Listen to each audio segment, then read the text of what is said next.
أحداث حكايتنا بتدور في عزبة عثمان شبرا الخيمة محافظة القليوبية، وبالتحديد في 15/4/2024. أحمد سعد طفل عنده 15 سنة. بعد ما اتغدى راح السايبر، والسايبر ده تقريبا قدام بيته، وأحمد متعود تقريبا إن هو يروح كل يوم، بس أحمد بيتأخر وما بيرجعش في ميعاده. الأب بيقلق وبيخرج عشان يدور عليه. سأل عليه في السايبر وفي القهوة، بس أحمد لا كان في السايبر ولا كان في القهوة. سكان المنطقة انضموا لوالد أحمد وبدأوا يدوروا عليه في كل مكان ويسألوا عليه عند كل أصحابه، بس أحمد ما كانش ليه أي أثر. كان في كهربائي عايش في المنطقة، وهو بالمناسبة واحد من الجيران، قال إن هو شاف أحمد وطارق ماشيين مع بعض. مين طارق؟ اللي كان أحمد ماشي معاه قبل ما يختفي. طارق شاب في الثلاثينات، أصله من أسوان، جه المنطقة في شهر 11/2023 وكان بيدور على شغل، وقدر إن هو يكسب تعاطف الناس بادعائه التدين وبادعائه إن هو مريض سرطان، وإن هو متكفل بكل علاجه ومصاريفه، وإن هو تقريبا عايش لوحده. أهل المنطقة الطيبين انخدعوا فيه ووصلوه لواحد صاحب قهوة علشان يشتغل عنده، وبعد ما اشتغل عنده فترة ساب الشغل من غير ما نعرف الأسباب. طارق فضل موجود في المنطقة وتحسنت أحواله المادية، وده كان بيظهر في اختلاف طريقة لبسه وإنفاقه وكرمه مع المحيطين بيه. وخدع أهالي المنطقة بأن هو قال لهم إن هو جاله ورث من واحد من قرايبه، وبعد ما كان بيشتغل في القهوة أصبح واحد من روادها، وكان بيقعد عليها تقريبا كل يوم. في القهوة اتعرف طارق على أحمد وقدر إن هو يتقرب منه. كان بيتعامل معاه كأنه أخوه الصغير، وكان بيجيب له هدايا ولبس، حتى إن هو اداله عيدية في العيد. ونشأت صداقة كبيرة بينهم، وعيلة أحمد كانوا مستغربين لأن في فرق سن كبير جدا بين أحمد وبين طارق، كان فرق حوالي 20 سنة، وما كانوش قادرين يفهموا إيه هي الصداقة اللي بتجمع بين طفل عنده 15 سنة وواحد عنده 35 سنة. لكن أحمد كان منجذب جدا لطارق، وكان بيعتبره مثله الأعلى وأخوه الكبير. نرجع تاني للكهربائي اللي هو قال إن هو شاف أحمد ماشي مع طارق. الكهربائي قال كمان في كلامه إن هو شاف طارق داخل الصيدلية، ولما سألوا الصيدلية بعد كده عن الأدوية اللي طارق اشتراها، عرفوا إن هو اشترى أدوية مسكنة ومخدرة، مع العلم إنه اشترى الأدوية دي بدون أي روجيتا. إزاي الصيدلية تطلع أدوية من النوع ده لأي واحد؟ الكهربائي كان معاه رقم تليفون طارق، فاتصل بيه علشان يسأله على أحمد، لكن هو أنكر كل حاجة وقال إن هو صحيح شافه، لكن بعد كده ما يعرفش عنه أي حاجة وما يعرفش راح فين. أهل أحمد بعد ما تعبوا من التدوير عليه اضطروا إن هم يبلغوا الشرطة، وكانوا شاكين في طارق وتصرفاته. الشرطة أول حاجة عملتها إن هي بدأت تراجع الكاميرات، وكان واضح فيها إن أحمد كان مع طارق في اليوم اللي اختفى فيه، والكاميرا رصدت تحركات أحمد من السايبر للقهوة ومن القهوة للسايبر. الكهربائي كان عارف عنوان طارق لأن هو كان شاهد على عقد الإيجار، ولما وصلوا الشقة سألوا صاحبة البيت إذا كانت شافت أحمد، فقالت إن هي شافت أحمد مع طارق وهم داخلين البيت، لأن صاحبة البيت كانت ساكنة في الدور اللي هو تحت شقة طارق، فشافت أحمد وهو طالع مع طارق لشقته. أهل أحمد مع الجيران مع أصحاب البيت اقتحموا شقة طارق اللي كان بينبعث منها ريحة كريهة جدا، وفي أوضة من الأوض مع الأسف لقوا أحمد نايم على سرير، بس كان واضح إن هو فارق الحياة. ومش كده وبس، ده كان فارغ من كل أعضائه، وجسمه كان مقسوم بالطول، ولقوا كل الأحشاء والأعضاء بتاعته موجودة في شنط بلاستيك. الكل كان في حالة صدمة وانهيار من بشاعة المنظر اللي شافوه. بلغوا طبعا الشرطة اللي هم اتنقلوا لبيت طارق بتاريخ 18/4/2024 عشان يلاقوا أحمد مفارق الحياة ومنزوع منه كل أعضائه وأحشائه. النيابة بعد المعاينة لمسرح الجريمة كان واضح إن مفيش أي تجهيزات طبية تقول إن الجريمة دي وراها تجارة أعضاء. طيب يبقى إيه الدافع ورا الجريمة دي؟ تم القبض على طارق واعترف بكل شيء وما أنكرش الجريمة بتاعته، وبدأ يحكي التفاصيل المرعبة. اعترف إن هو كان بيدخل على مواقع التواصل الاجتماعي، ومن خلال دخوله اتعرف على شخص. الشخص ده مصري ومقيم في الكويت، ما يعرفش عنه أي حاجة ولا حتى اسمه. الشخص ده طلب منه إن هو يجيب شخص وينهي حياته بالصورة اللي انتهت بيها حياة أحمد، وإن يتم توثيق الموضوع ده عن طريق الفيديو كول، وإنه في مقابل كده هيديله 5 مليون جنيه. طبعا طارق طمع وكان مستعد إن هو يعمل أي حاجة عشان ياخد ال5 مليون جنيه. طارق كان بيحاول إن هو يتعرف على أشخاص معينة ويدرس كل حاجة عن الأشخاص دي، ويدرس كل حاجة عن أهلهم ويدخل حياتهم ويعرف تحركاتهم بره البيت، لحد ما لقى أحمد، وكان بالنسبة له هو الضحية المثالية المناسبة ليه. وطبعا عشان يقرب من أحمد كان لازم أحمد يثق فيه الأول، فقدر طارق بطريقته وأسلوبه إنه يقرب أحمد ليه علشان يقدر يستدرجه وياخده معاه البيت وينفذ جريمته المروعة. وفي اليوم الموعود اشترى طارق المخدر من الصيدلية وجهز كل حاجة، وقدر بطريقة ما إن هو يستدرج أحمد معاه لبيته وخدره ونفذ جريمته ووثق الجريمة دي بالفيديو كول. وبعد ما نفذ جريمته وصورها فيديو طلب المبلغ المتفق عليه من الشخص المجهول، لكن الشخص المجهول ده قال له إن هو مش هيديله المبلغ إلا بعد ما يجيب ضحية تانية وينهي حياتها بنفس الطريقة ويصور جريمته بالفيديو كول.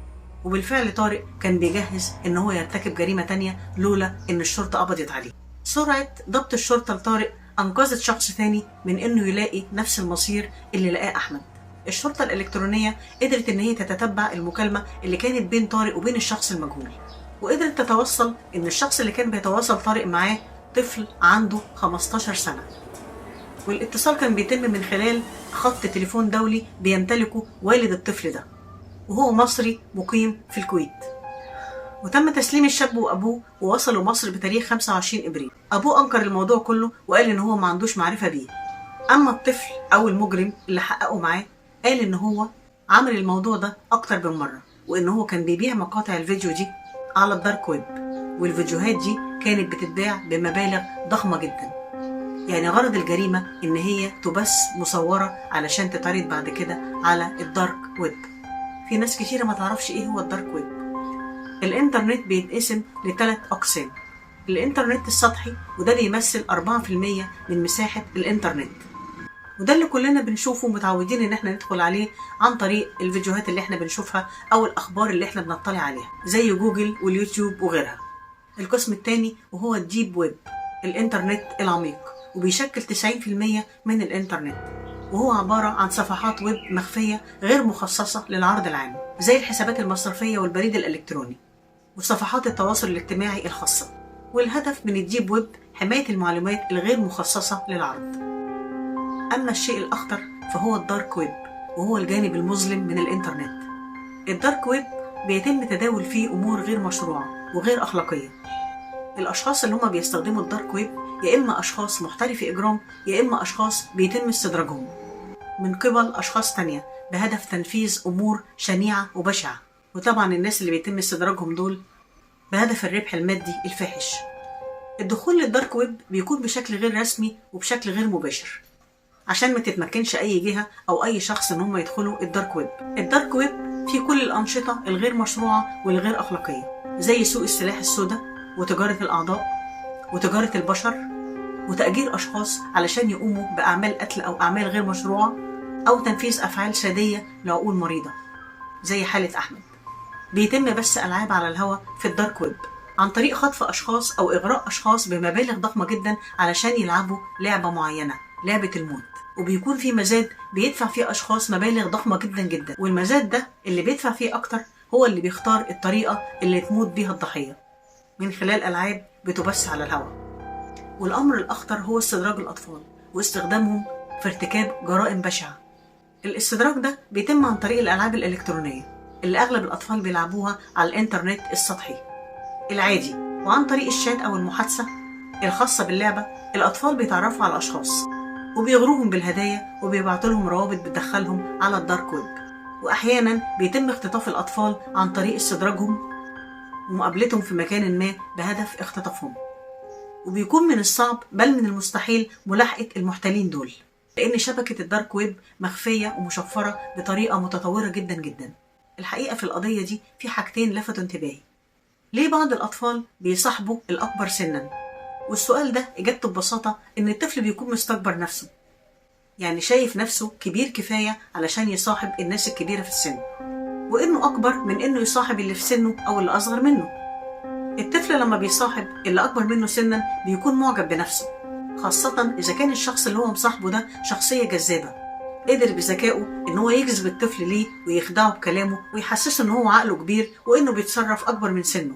طبعا دي حاجة غير مقبولة، لأن الشخص ده ممكن يكون بعد كده قدوة للطفل ويقلده في حاجات كتيرة أو عادات سيئة، زي مثلا يقلده في إن هو بيشرب سجاير، لأن الشخص ده لو أصبح مثل أعلى ليه هيقلده في كل عاداته السيئة وسلوكياته الغير أخلاقية.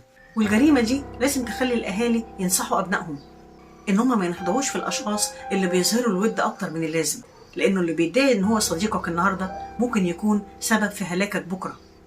الحاجة التانية اللي لفتت انتباهي في القضية دي هو الشاب اللي عمل كده، اللي هو كان الطرف التاني اللي اتفق مع طارق إن هو ينفذ الجريمة مقابل إن هو يديله مبلغ 5 مليون جنيه. الشاب ده مجرم رغم صغر سنه، وما نقدرش نعفي الأب من المسؤولية. الأب كان فين؟ الأب مسؤوليته مش إن هو بس يصرف على أولاده، لا، مفروض كمان إن هو يراقبهم. كان لازم يبقى فيه متابعة ومراقبة لتصرفات ابنه، خاصة في وجود شبكة زي شبكة الإنترنت اللي الشر فيها أكتر من الخير. لازم نصاحب ولادنا ونراقبهم عشان مش فجأة نكتشف وجود جانب في شخصية ولادنا إحنا ما نعرفش عنه أي حاجة. انتوا متخيلين إيه اللي بيحصل؟ الطفل ده رغم صغر سنه كان بيجند أشخاص عشان يرتكبوا جرائم، ومش كده وبس، ده كمان بعد ما كان بيخليهم يعملوا الجريمة كان بيبتزهم علشان يخليهم يرتكبوا جريمة تانية. ودي مش عقلية طفل عادي، دي عقلية مجرم بيعشق مشاهد العنف. ازاي طفل يقدر يشوف مشهد زي ده؟ ازاي طفل يقدر يشوف مشهد واحد وهو بيقسم واحد وبيخرج الأحشاء بتاعته؟ ليه عقول الأطفال بقت سادية كده؟ وفي النهاية شبكة الإنترنت زي ما فيها خير فيها شر، والشر فيها أكتر من الخير، لأنها تسببت في فساد أجيال عن طريق إدمان حاجات غير إنسانية وغير عقلية. شبكة الإنترنت ممكن تخلق طفل عدواني وسادي، وعلى فكرة دي حاجة بتستهدف أولادنا. ربنا يسلم أولادنا ويحفظنا ويحفظكم من كل سوء. وفي النهاية بتمنى إن انتوا تدعموني بالاشتراك في القناة وتفعيل علامة الجرس علشان يوصل لكم كل جديد، ونتقابل مع بعض في ليلة جديدة وحكاية جديدة.